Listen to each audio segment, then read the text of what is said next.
Bonjour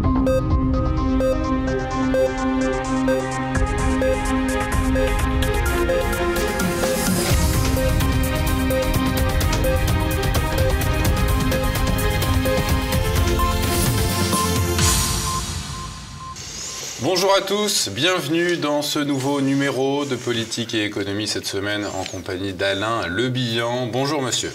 Bonjour monsieur.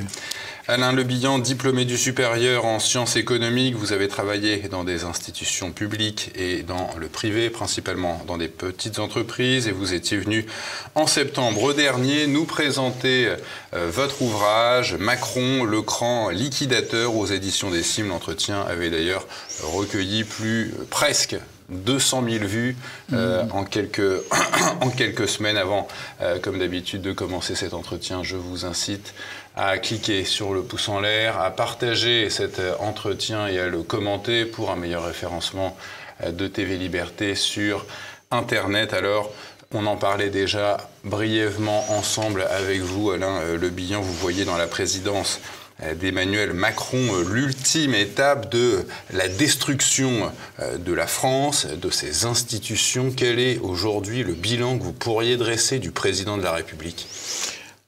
Ce bilan, moi je l'avais déjà examiné quand j'ai écrit le bouquin Macron le grand liquidateur. Bon, la liquidation, elle se présente comment ? Elle se présente sous la forme déjà d'un déclin ou d'un déclassement. C'est-à-dire que on s'aperçoit que plus rien ne marche. Le déclassement, il est évident. Vous prenez le classement PISA, la France a dégringolé. Sur les problèmes de sécurité, on est dans une situation analogue. Enfin, disons, tout ce qui constitue le dispositif étatique est en voie de déclin manifeste et accéléré. Et vous ne voyez pas dans l'horizon proche une quelconque modification, une quelconque amélioration. Vous prenez toujours des dispositions, enfin en tout cas en ce qui concerne le président de la République, il prend des dispositions qui vont toujours dans le sens d'un effondrement. Et la deuxième caractéristique, c'est la perte de puissance du pays. Nous étions une puissance économique, on était la 5e puissance du monde. C'est plus vrai. Et cette puissance, elle a transféré sa souveraineté à un organisme qui a accéléré sa déchéance. Et cet organisme, bon, on le sait, hein, c'est l'Union européenne qui fonctionne en particulier à partir des années 80, à partir de l'arrivée au pouvoir de François Mitterrand et la nomination de Jacques Delors comme président de l'Union européenne, à partir de ce moment-là, des choses ont commencé déjà à modifier le cours de ce qui avait été ce qu'on appelait le marché commun. C'est-à-dire que à partir de ce moment-là, vous avez l'acte unique et le traité de Maastricht, et là on fait le transfert d'un grand nombre de nos compétences qui sont transférées à l'Union. Le deuxième tempo, c'est Nicolas Sarkozy. Le peuple français, d'ailleurs comme le peuple hollandais, refuse la Constitution européenne. Eh bien, on va lui imposer le traité de Lisbonne qui lui ressemble trait pour trait. Traité de Lisbonne qui est l'abandon complet de la souveraineté. Alors, ce qui fait que sur le premier, par exemple, je prends ça comme exemple, sur l'acte unique et le traité de Maastricht, ça aboutit à la destruction d'EDF et à la destruction de notre programme électronucléaire. Si aujourd'hui on se trouve dans la situation où l'électricité fait des bons, les prix font des bons considérables, c'est à voir déjà dans ce moment-là. Après, la troisième période, si vous voulez, c'est l'arrivée d'Emmanuel Macron, qui lui, alors, s'est collé délibérément d'abord à Angela Merkel, qui pour le récompenser lui a donné le prix Charlemagne, et puis qui maintenant est avec Madame von der Leyen. Donc, si vous voulez, c'est un long processus de déclin et de déclassement, de perte de puissance, de perte de souveraineté, et bon, qui aboutit à des clashs de temps en temps. On en a en ce moment avec les agriculteurs. Mais en fait, les agriculteurs, c'est pas nouveau. Il faut remonter dans le temps pour s'apercevoir qu'il fallait réduire le prix de l'alimentation globalement. Et une fois que le ménage aura été fait au niveau de l'Europe, on irait chercher un petit peu plus loin des produits. Et c'est ce qui a actuellement, c'est ce qui fait la révolte d'aujourd'hui, c'est-à-dire que les agriculteurs considèrent quand même qu'il serait souhaitable que les normes qu'on leur impose, on les impose aux autres, c'est un minimum. Bon. Ils l'ont accepté longtemps, maintenant il semblerait qu'on passe à autre chose. Oui, alors Alain Le Bihan, on voit aujourd'hui un certain nombre de mouvements d'agriculteurs dans toute l'Europe qui manifestent une colère. C'est le cas en Allemagne, aux Pays-Bas, en Belgique, en France, évidemment.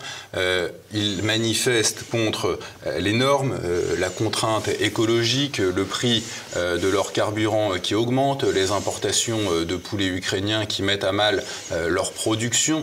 On voit un espèce de recul aujourd'hui du président Macron.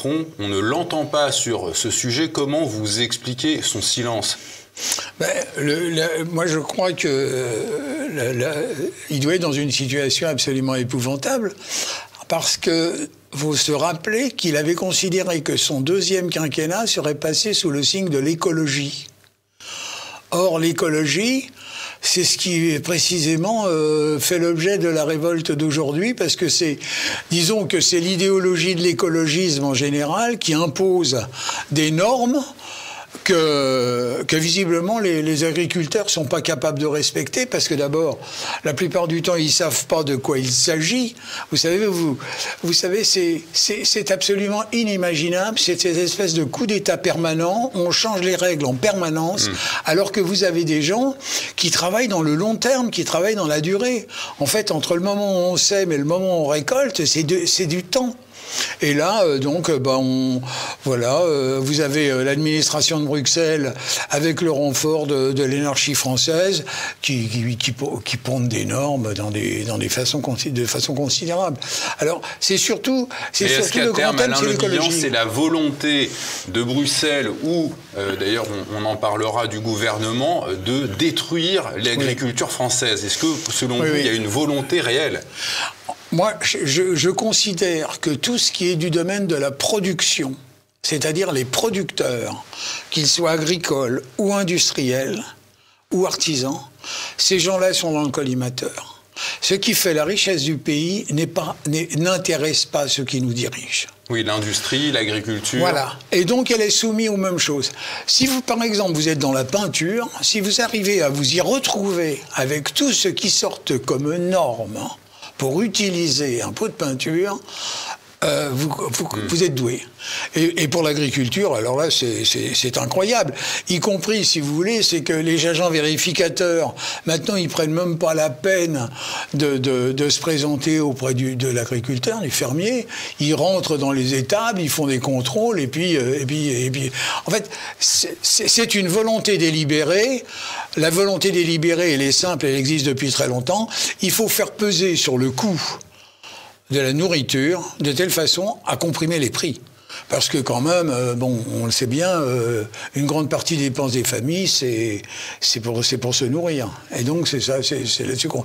Alors, le concept européen, il ne s'arrête pas là. C'est le troisième étage que je voudrais signaler, c'est que au-delà de tout ça, vous avez la France et l'Europe, si vous voulez, qui traitent des problèmes domestiques, et vous avez au-dessus les domaines de la stratégie, le domaine de l'organisation mondiale, et là c'est les USA, et c'est d'ailleurs c'est ce que j'ai montré quand j'ai écrit le Macron le grand liquidateur.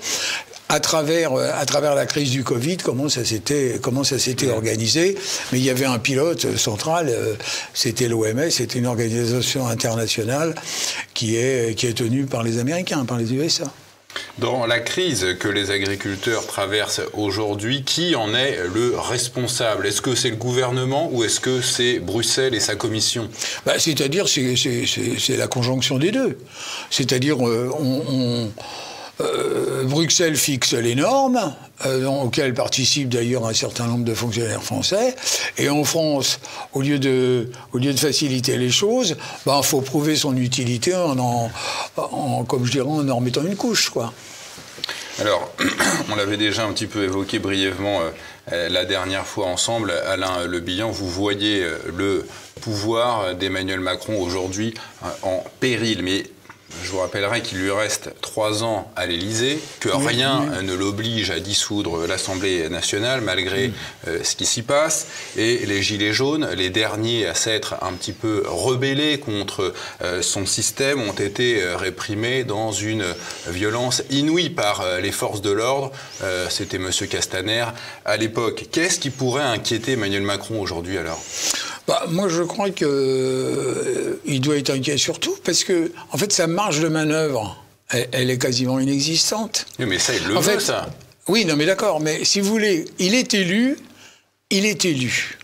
président de la République. Il n'est pas élu avec la majorité du peuple français. Hein. Il est élu avec une minorité. Il n'a pas recueilli plus de 50% du vote du corps électoral. Hein, compte tenu du poids de l'abstention. Donc on lui donne le pouvoir.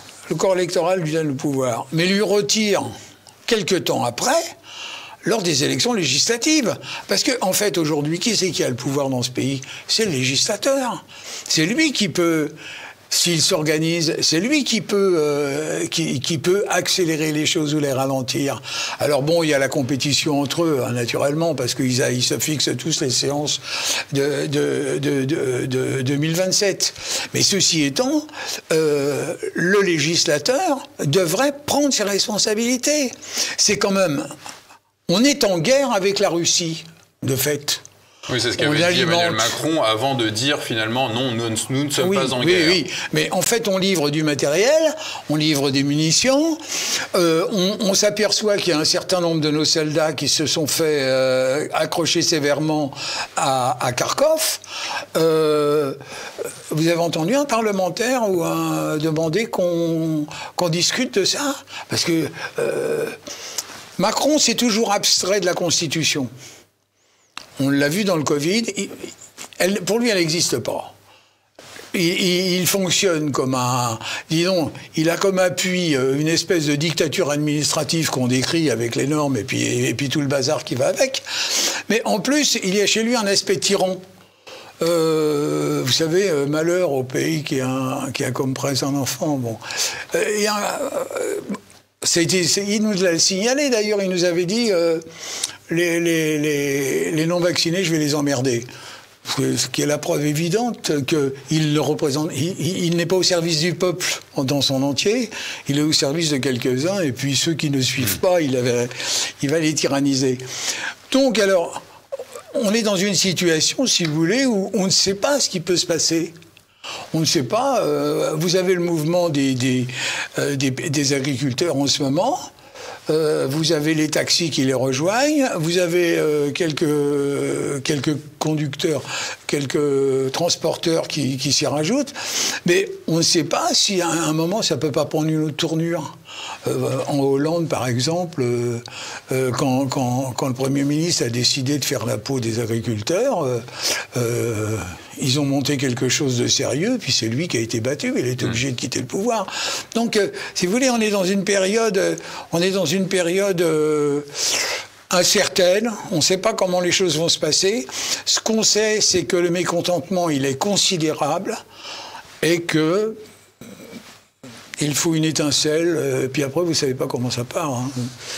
Alors, on a assisté récemment, on peut y revenir, sur la conférence de presse d'Emmanuel Macron, à l'espèce de show d'Emmanuel Macron. Qu'est-ce que vous en avez pensé, vous ? Pas grand-chose. Hein. Vous savez, j'ai commencé à regarder, puis...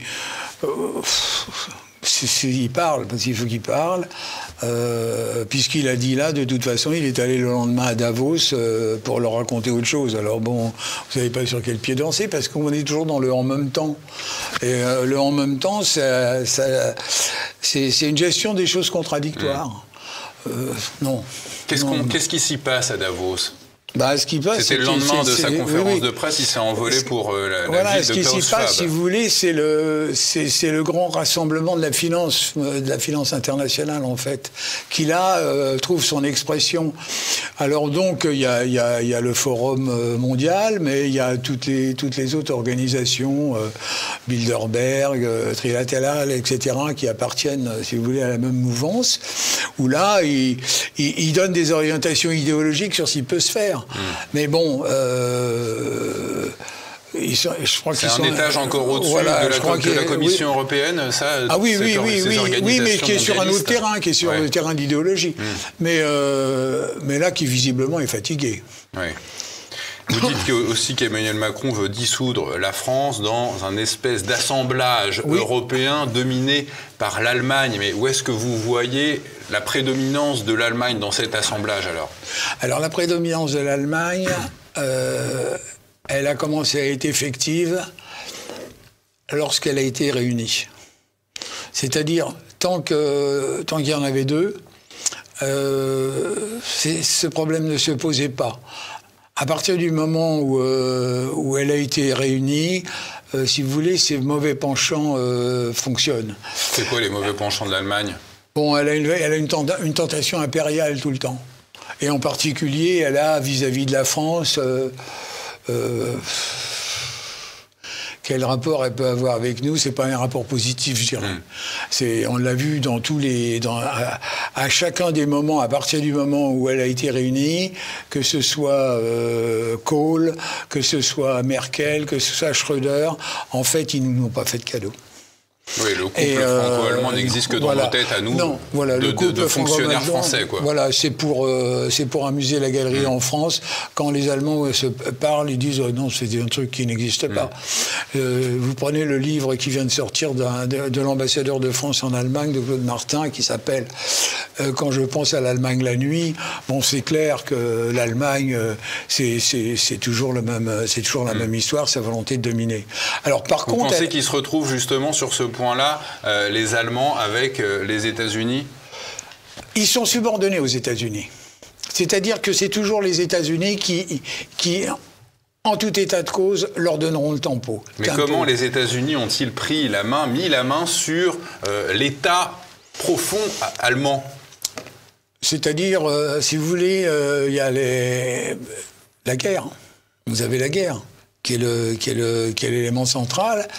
Et ensuite, la reconstruction, ça s'est fait avec le plan Marshall. Enfin, vous avez un ensemble de relations qui fait que il y a une chose à ne pas outrepasser, c'est la puissance américaine.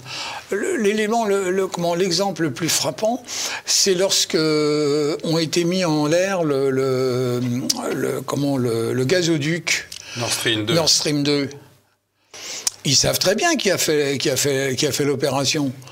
Ils savent très bien que ce sont les Américains qui ont fait l'opération. Mais jamais ils ne l'ont dit. Ils se sont fait là détruire leur industrie et ils l'ont accepté, ils ont courbé la tête. Donc vous voyez... Mais est-ce que les industriels allemands qui vont se retrouver cul par-dessus tête, ils vont pas à un moment hurler après leur gouvernement qui ne respecte absolument pas leurs intérêts? Alors ça, ce sera vrai pour toutes les petites entreprises allemandes, mais les grosses entreprises allemandes, elles iront investir aux États-Unis et investir en Chine. C'est-à-dire elles auront la nécessité d'avoir une énergie pas chère. Donc comme chez elles, comme en Allemagne, elles ne pourront pas l'avoir, elles partiront. Et ceux qui resteront, c'est-à-dire les petites entreprises allemandes, on va les retrouver dans l'AfD. C'est pour ça que le parti alternatif für Deutschland, vous avez bien vu qu'il y a des manifestations tous les jours contre qui. Il n'y a pas grand monde d'ailleurs, hein. Mais ces manifestations, c'est pour accréditer l'idée que finalement, il faudrait peut-être qu'on interdise l'AfD qui a maintenant dépassé les 20%.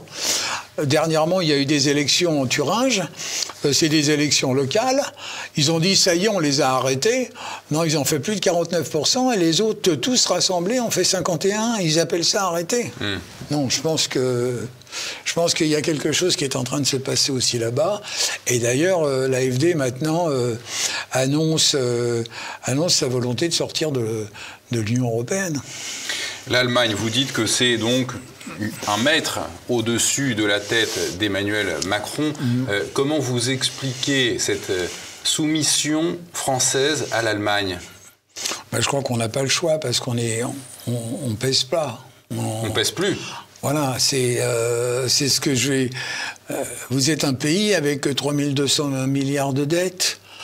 Vous êtes un pays qui existe parce qu'il a une histoire et un peu une géographie. Parce que la dernière quand même d'Emmanuel Macron, c'est d'avoir transformé la région d'Alsace, région française, en région européenne. C'est-à-dire un territoire qui a donné lieu à 3 guerres... 1870, pour qu'on la conserve. Première Guerre mondiale, Deuxième Guerre mondiale. Voilà. Ouais. 18, oui, voilà. Et bon, alors, l'Allemagne est aussi organisée pour ça. L'Allemagne est organisée pour ça parce que l'Allemagne, c'est une fédération. Donc elle a rassemblé énormément de principautés, de territoires. Oui, je ne sais plus qui disait, moi l'Allemagne je l'aime tellement que... Quand il y en a deux. Quand il y en a deux, ouais. Oui, Mauriac, ouais. Mais oui, c'est-à-dire que cette organisation fédérale facilite, si vous voulez, l'intégration d'autres territoires. Oui, on voit que l'Union européenne veut s'élargir à l'Ukraine, à la Moldavie et aux pays des Balkans occidentaux. Oui, ils veulent aller à 36. Mais pourquoi pas la Turquie? La Turquie deviendrait première puissance au sein du Parlement européen, parce que je crois que c'est en fonction de la population proportionnelle. Ils auraient plus de députés. D'ailleurs, c'est là qu'on peut s'apercevoir de quelque chose, c'est que cet ensemble, cet attelage, qui est piloté par l'Allemagne pour une raison simple, c'est parce que il existe la zizanie. Parce que pour arriver à prendre une décision, c'est toujours terriblement compliqué. Il faut se mettre d'accord avec les Italiens qui veulent pas des Espagnols, les Espagnols veulent pas les Tchèques, les Tchèques refusent. Enfin bref, l'Union européenne, quand même vu de l'extérieur, c'est quelque chose, si vous voulez, qu'on a construit pour régler des problèmes qu'on n'aurait jamais eu si on était resté tout seul. Vous voyez, c'est quand même un peu spécial comme mode de fonctionnement. Qu'est-ce qu'il arrivera à la France quand Emmanuel Macron, comme vous le dites, aura terminé son travail de sape? Je vois, je crois que c'était l'amiral de Gaulle qui avait dit quelque chose que j'avais conservé. Il avait dit la France ne peut pas disparaître parce qu'elle vient du fond des âges. Je crois que ça reste vrai. Mais ceci étant, dans l'intervalle, il y aura de la souffrance. C'est évident. Comment elle se manifestera, cette souffrance? Vous savez, c'est ce que je vous ai dit précédemment, c'est-à-dire c'est un pays endetté. 3 000 milliards de dettes. C'est-à-dire que du jour au lendemain, il peut être sous la coupe de financiers. Parce qu'on est endetté, mais ça ne s'arrête pas, l'endettement. L'endettement, ça continue. Cette année, on a emprunté 176 milliards. Enfin, le déficit, il est de 176 milliards. Donc, on a dû encore emprunter entre 250 milliards et 300 milliards, qui vient s'empiler sur ce qui est déjà la dette. D'ailleurs, à ce propos, pour venir un peu sur ce que vous disiez avant, sur les rapports avec l'Allemagne, c'est que l'équivalent de l'INSEE en Allemagne a dit, dans un document de 2022, elle a dit que la France, avec l'euro, avait perdu plus de 3 000 milliards, c'est-à-dire l'équivalent de la dette. L'équivalent de la dette. Ceci étant, ça veut tout simplement dire, c'est que 3 000 milliards de dettes, c'est largement au-delà. C'est largement au-delà, c'est-à-dire que oui, il y en a, voilà, c'est un peu caché un peu partout. Certains disent que c'est 6 000 milliards, d'autres 8 000. C'est-à-dire, on arrive 3 000 milliards, c'est quand même plus d'un an de travail pour le pays. Hein. Pour le plus grand bonheur de qui, tous ces milliards d'endettement de la France? Pour les financiers, pour la finance mondiale. C'est elle qui, in fine... On ne sait pas d'ailleurs, on ne sait pas, dans la dette française, on sait qu'il y a plus de 50% de la dette qui est détenue par des étrangers, mais Bercy ne donne pas le nom des créanciers. Quand on parle de l'État profond américain, des fois, on pourrait dire aussi un peu d'État profond chez nous, quoi. Et je pense que c'est ça l'élément. Ce qu'on a décrit tout à l'heure physiquement, ça se traduit par des chiffres. Et les chiffres, c'est ça. Vous voyez, par exemple, en ce qui concernait le commerce extérieur, on n'a plus grand-chose à vendre, puis à partir du moment où on liquide notre industrie, ben, cette année, on a battu le record de tous les temps sur le déficit extérieur. C'est-à-dire que la différence entre ce qu'on vend à l'extérieur et ce qu'on achète de l'extérieur, là encore, c'est 170 milliards. On n'avait jamais connu des chiffres pareils. Et si ces chiffres-là, vous les traduisez en francs, ça vous donne une idée et pourtant, à écouter Emmanuel Macron lors de sa conférence de presse, tout va bien en France. Ah ben bien sûr, oui. Vous évoquiez un petit peu tout à l'heure, Alain Le Bihan, une dictature administrative à l'œuvre en France. On va faire une pause et on en parle dans un instant. À tout de suite. On continue notre entretien avec notre invité Alain Le Bihan. Alors monsieur, on voit à propos de la gestion gouvernementale du Covid-19, vous l'évoquez dans votre ouvrage, dont on voit les effets secondaires des injections refaire surface dans les médias, ici et là. Vous dites qu'on est passé de la dictature administrative à la tyrannie. Est-ce qu'on est toujours, à vos yeux, dans un régime tyrannique aujourd'hui ? Oui, je pense que oui, parce que les mauvaises habitudes se prennent et puis sont longues à disparaître. Lorsque j'ai écrit Emmanuel Macron, grand liquidateur, je me suis appuyé sur le Covid et sa gestion parce que c'est ce qui m'avait paru le plus illustrant. Je vous ai dit tout à l'heure qu'il y avait plusieurs niveaux. Il y avait les problèmes domestiques européens et au-dessus de là, il y avait les problèmes stratégiques que conservaient les Américains. Et dans la crise du Covid, on le voit, c'est d'une limpidité extraordinaire. En fait, vous avez une soi-disant épidémie qui est partie de Chine. Bon, on sait maintenant que c'est parti d'un laboratoire. D'un laboratoire qui traitait ce qu'on appelle les gains de fonction, c'est-à-dire des études sur la guerre bactériologique. Et donc, qui était dans ce laboratoire? On a dit les Chinois, mais c'était pas vrai. C'était c'était des Américains qui faisaient les études dans le laboratoire de Wuhan. Et qui était le patron de ça? C'était le docteur Fauci, qu'on va voir pendant toute la période concernant le Covid. Et quel est l'équivalent dans les institutions? C'est l'OMS, l'Organisation mondiale de la santé, qui depuis plusieurs années est dirigée par l'ancien patron de Microsoft, Bill Gates. Bill Gates ayant une fondation qui lui permet quand même de disposer de beaucoup de pouvoir. Par exemple, la mise en place du confinement, c'était quelque chose qui a été proposé par l'Imperial College de Londres. Alors, l'Imperial College de Londres, c'est quelque chose d'important. Et puis, quand on gratte un peu, on s'aperçoit que c'est aussi un organisme qui offre des domiciliations. Et dans les domiciliations, il y a une entreprise qui est, elle, qui va annoncer les mesures de confinement. Et cette entreprise, elle est encore tenue par Bill Gates, enfin par la fondation Gates. Bon. Donc, là, l'organisation complète de l'affaire, ça a été l'OMS, qui a fonctionné comme un organisme de tutelle pour la planète. En France, comment ça s'est passé en France ? Mais on a eu un truc absolument extraordinaire et tout le monde a fait comme si c'était normal. On a décrété un état d'urgence sanitaire. Tout ce qui est épidémie en France, on n'est pas né de la dernière pluie. Tout ça s'est organisé depuis très longtemps. S'il y a une épidémie qui s'installe, il y a tout de suite des dispositifs qui se mettent en place. Non, là, on a créé un état d'urgence sanitaire dans lequel le Parlement, le gouvernement, tout le monde va disparaître. Sauf le président qui va présider le Conseil de défense. Conseil de défense consacré à la maladie. Avec le Conseil de défense, il s'est joint le Conseil d'État qui lui prépare les documents, le Conseil constitutionnel, on l'a encore vu avec l'affaire là, qui valide à peu près tout.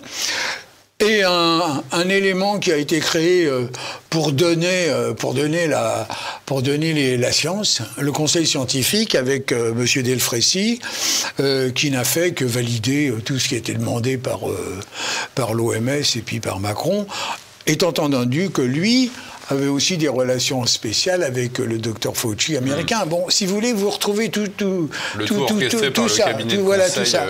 Donc à partir de ce moment-là, la dictature administrative s'est mise en place. Vous pouvez pas faire ça, vous pouvez sortir 1 heure, etc. Voilà, c'est ça qui s'est passé. Bon, ça c'était... Bon, ça a été admis. Ça a été admis. Malheureusement, beaucoup ont courbé. Et puis vous avez eu un deuxième temps, c'est l'arrivée du vaccin. Parce que, in fine, quel était le but ? C'était de créer les conditions pour l'arrivée d'un vaccin. Parce que le vaccin allait permettre d'engranger quelques milliards. Et c'est ce qu'on a vu. Et là, comment l'organisation a fonctionné ? Bon, la France organisait le dispositif sur son territoire, et puis on a vu Bruxelles qui arrivait pour tout ce qui était du domaine des achats. Les achats de tests, les achats de médicaments, et puis après le vaccin. Donc, ce vaccin, on ne sait toujours pas d'ailleurs comment Madame van der Leyen a passé la commande, puisqu'elle a passé la commande. Elle a passé une commande de 35 milliards avec un téléphone quand même.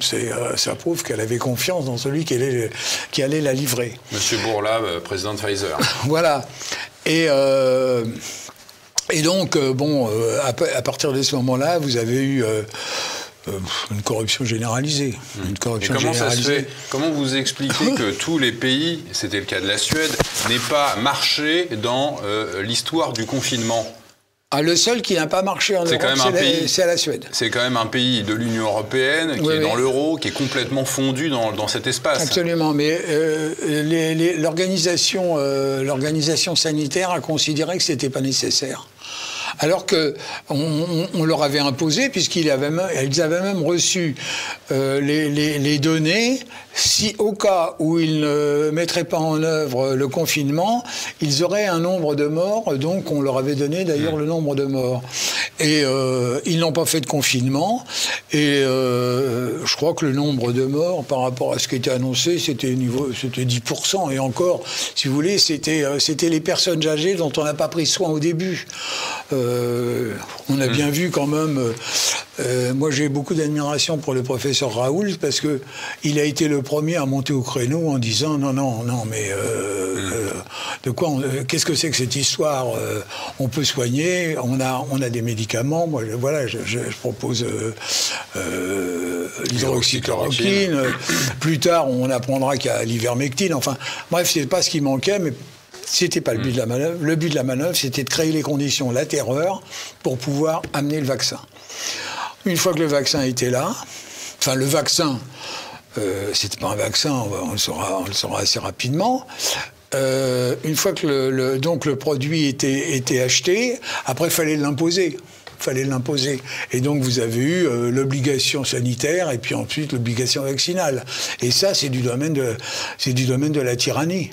Parce que vous pouvez pas avoir un produit qui n'est pas homologué ni validé, parce qu'il a été produit dans des conditions exceptionnelles. Vous pouvez pas l'imposer, parce qu'à partir du moment où les gens tombent malades avec cette chose-là, c'est purement et simplement un empoisonnement. Et l'empoisonnement, c'est un crime. Et vous me disiez en préparant cette émission, vous me donniez un chiffre du CDC qui est le grand organisme américain. Les Américains ont constaté que les effets négatifs de la vaccination Covid,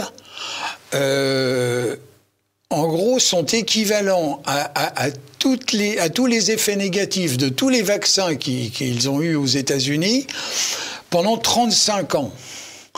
On voit, c'est-à-dire qu'en l'espace de 6 mois, vous avez un nombre de malades qui est équivalent à une période de 35 ans pour tous les vaccins qui ont été produits. Vous avouerez quand même que ça méritait.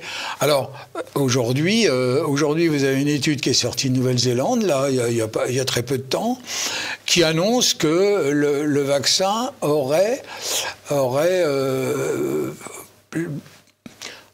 la cause de 17 millions de morts sur la planète. Bon, il semblerait qu'en France, nos institutions, on décrivait ça dans le début de notre rencontre, le ministère qui fonctionne pas bien, il semblerait que là aussi, ils n'ont pas les éléments, parce qu'en France, circuler, il n'y a rien à voir. Le dernier ministre de la Santé qu'on a eu, qui n'est pas resté très longtemps, parce qu'il a compris quand même qu'il avait peut-être pas... Il avait peut-être pas intérêt à rester longtemps. Non, c'est l'énarque là qui était. Il est resté 3-4 mois. Il a tout validé. Il a dit que non, circuler, il n'y a rien à voir. Tout se passera très bien. Il n'y a pas du tout de souci avec le vaccin. Quand il y a eu le renouvellement, il a pris la tangente parce qu'il sait très bien qu'il était sur un siège qui était particulièrement difficile. Non. Moi, ce que j'ai constaté, et c'est ce que je mets dans le livre, c'est que les gens qui ont eu des conséquences négatives de la vaccination, ce sont des gens qui, en tout état de cause, n'auraient pas été concernés par le Covid, parce que ce sont des gens qui ont moins de 60 ans. Or, les gens qui sont morts à cause du Covid avaient plus de 70 ans. Donc... Et d'ailleurs, pour revenir à la Finlande qui elle aussi a mis en place, la Suède qui elle aussi a mis en place la vaccination, les décès ont monté avec la vaccination. À la crise du Covid a succédé la guerre entre la Russie et l'Ukraine. Depuis, on parle beaucoup moins du Covid, c'est un fait. L'Ukraine est présentée en Occident, on le voit comme un modèle de démocratie qu'il faut aider comme étant le dernier rempart contre la barbarie russe. Entre les livraisons d'armes occidentales qui continuent à affluer, il faut le rappeler, en Ukraine, la volonté expansionniste que certains prêtent à Poutine, est-ce qu'on est à l'aube d'un conflit mondial? Parce qu'on dit qu'on n'est pas en guerre, mais on envoie des armes sur le terrain. Oui, alors, à savoir si on sera à l'aube d'un conflit mondial, toutes les choses peuvent toujours déraper. Ce que je constate, c'est l'énorme maîtrise de la Russie dans cette affaire. Ils ont décrété une opération spéciale. Pourquoi ils ont décrété? Pourquoi c'est une opération spéciale? Parce que tout simplement, ils ont face à eux des Russes. Ce sont des Russes, cette partie de l'Est de l'Ukraine, disons jusqu'à Kharkov, d'une ligne qui fait Kharkov-Odessa. Ces gens sont Russes. Donc elle est spéciale parce que on va faire en sorte de ménager la population civile, ce qui n'avait pas été le cas à l'inverse, puisque depuis 2014, les troupes de Kiev bombardent le Donbass, cette partie russophone, enfin... cette partie qui est actuellement qui a été rattachée à la Russie. Donc tout peut toujours déraper, mais je vous dis, il y a une maîtrise par la Russie qui est surprenante. Alors, naturellement... vous n'êtes pas de ceux qui pensent que Vladimir Poutine a l'intention d'envahir l'Europe avec ses troupes? Vous savez, ce sont des joueurs d'échecs, hein, c'est pas des joueurs de dés ou de belote. Hein, c'est des gens qui ont calculé tous les deuxième et troisième coups qui vont venir, qui viennent quand ils enclenchent quelque chose. Non...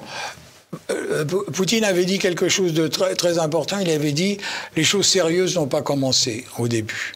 C'est-à-dire à partir du moment où les Anglais ont poussé les Ukrainiens à résister, à engager la guerre, oui, c'est-à-dire M. Johnson. Voilà, quand Boris Johnson est allé visiter Zelensky, à partir de ce moment-là, donc Vladimir Poutine a dit voilà les choses, c'est-à-dire que nous sommes prêts. Nous sommes prêts. Alors, bon, vous savez, je me suis aperçu de quelque chose que je ne connaissais pas, parce qu'on n'a pas été confronté à une guerre comme ça depuis très très longtemps. Et puis là, c'est un peu en direct avec la télévision. C'est comment ils ont su diffuser les mauvaises nouvelles, comment ils ont su faire croire qu'ils étaient fragiles.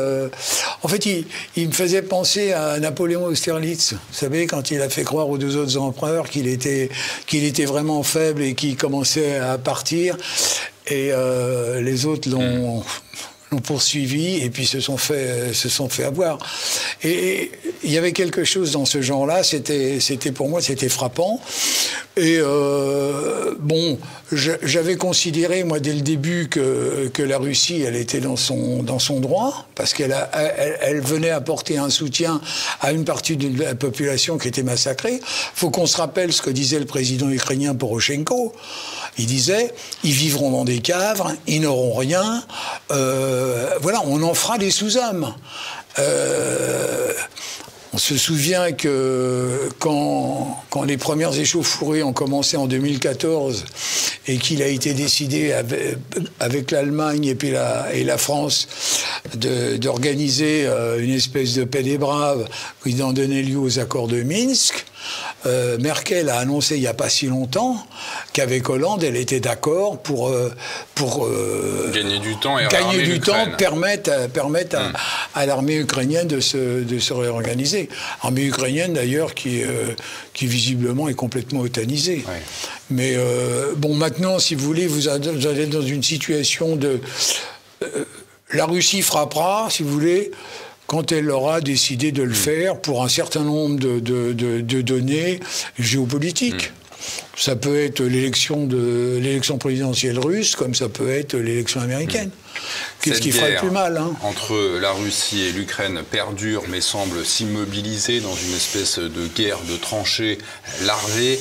À la suite de ce conflit, on a vu la guerre entre les Israéliens et les Palestiniens se raviver. C'était le cas après l'attaque du Hamas sur le territoire israélien le 7 octobre dernier. Est-ce que vous comprenez l'attitude des États-Unis qui continuent à soutenir mordicus Israël malgré ce que a lâché la Cour internationale de justice, à savoir qu'elle retenait l'hypothèse d'une offensive potentiellement génocidaire sur Gaza? Oui. Je crois que les États-Unis sont dans une situation bien pire que ce qu'on imagine, en fait. C'est que l'isolement des États-Unis est très fort. En fait, qu'est-ce qu'il a comme partenaire, les États-Unis ? Il a l'Angleterre, Israël, mais sinon, la plupart des pays du monde sont en train de lui tourner le dos. Il y a un attrait qui se fait vers les BRICS, enfin vers cette organisation russo-chinoise, indienne, brésilienne et Afrique du Sud. Il y a un attrait. On voit bien qu'au Moyen-Orient, qui était quand même un monde réservé à l'Amérique, à commencer par l'Arabie Saoudite. On voit bien que quand Biden est allé voir Ben Salman et qu'il lui a dit « je voudrais que vous augmentiez la production parce que comme ça baissera les prix », l'autre lui a dit « allez vous faire voir ». Enfin, peut-être qu'il n'a pas dit ça comme ça, mais c'était peut-être même un peu plus vulgaire. Voilà, il y a un isolement. Et aux États-Unis, quand vous voyez le déroulement de la campagne, de la pré-campagne avec les élections présidentielles, vous voyez bien quand même qu'il se passe quelque chose entre l'Amérique profonde. Qu'est-ce qu'il peut y avoir de commun entre le type qui est sur son tracteur ou qui est devant sa machine-outil et ceux qui se trouvent sur la côte est et la côte ouest et voilà, qu'est-ce qu'il y a de commun ? Et je pense que il y a quelque chose qui va arriver dans ce domaine-là. On entend parler de ce qui s'était passé pendant la guerre de sécession. De guerre civile. Voilà, la guerre civile américaine. C'est entre quelque chose qui... Entre les wokistes, les anti-wokistes. Voilà, on revient à quelque chose qui... En fait, l'Amérique, si vous voulez, elle se soudait beaucoup avec les guerres. C'est vrai que la nation américaine, suivait son chef quand il partait en guerre, et Dieu sait s'ils en ont fait. La guerre a été un élément de rassemblement. À partir du moment où ça avait été difficile pour eux d'engager les guerres, ce sera difficile pour eux de maintenir une certaine unité nationale. Je pense que là, on est en train de voir ce qui se passe au Texas en ce moment, là, sur l'ouverture des frontières qu'a décrété Biden. Bon, il y a une fronde de gouverneurs américains majoritaires dans le pays qui s'opposent à sa politique. Il faut quand même voir la puissance du Texas sur le plan industriel. Hein. C'est pas, même le gouverneur de New York, démocrate, a haussé le ton. Oui, bien sûr, ils sont obligés quand même de s'apercevoir. Il paraît qu'ils n'arrivent plus à gérer le problème des sans-papiers, enfin qui arrivent à New York. Quoi. Donald Trump s'est lancé dans la primaire républicaine. Ça a l'air de bien se passer pour lui. C'est plié. Jusqu'à maintenant, il semble être donné favori pour remporter la primaire. La présidentielle aura lieu le 1er mardi de novembre cette année.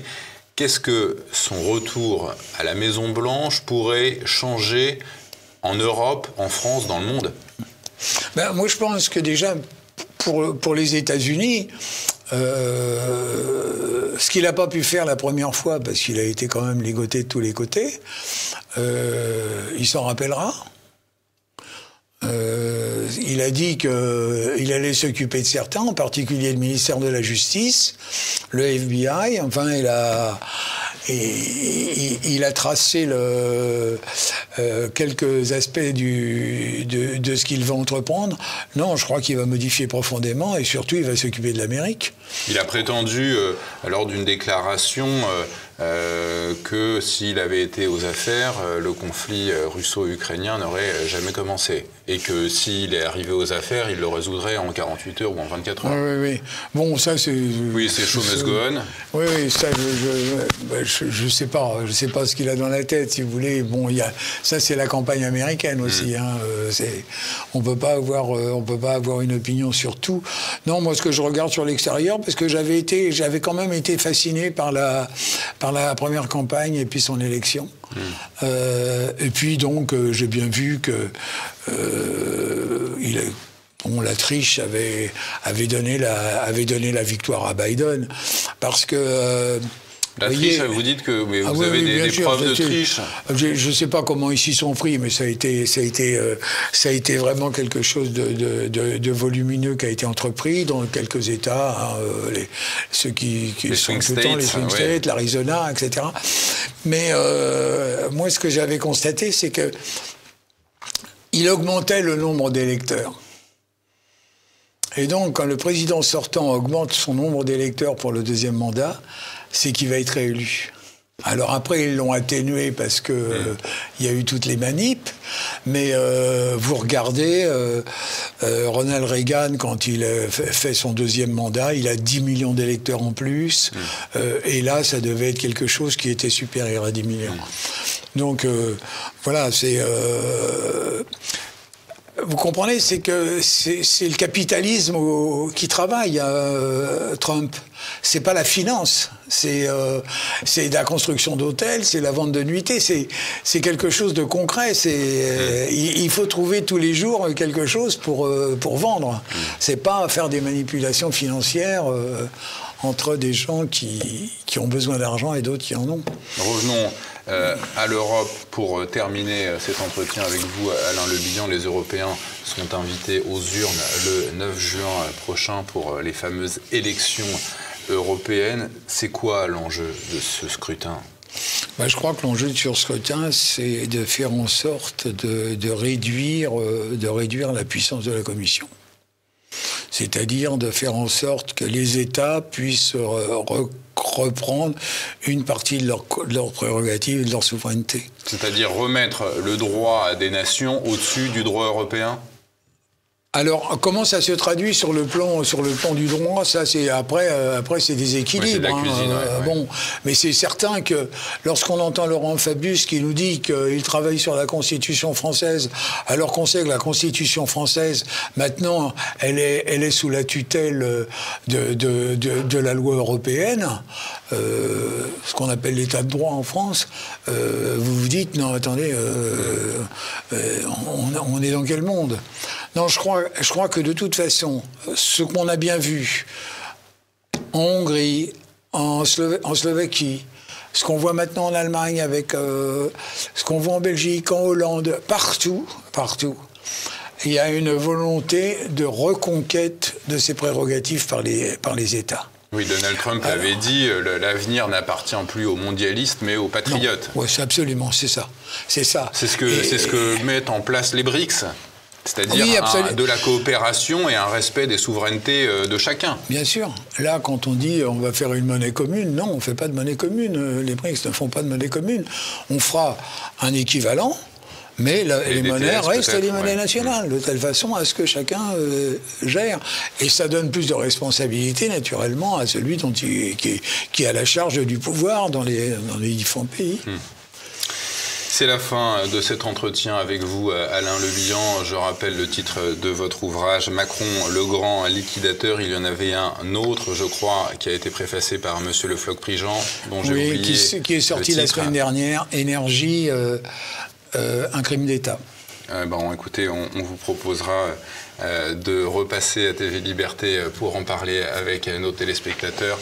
Merci à vous de nous avoir suivis. Je vous incite une nouvelle fois à cliquer sur le pouce en l'air en bas de cet écran, à partager cette émission et à la commenter un maximum pour un meilleur référencement sur Internet. Quant à nous, on se retrouve la semaine prochaine. À bientôt.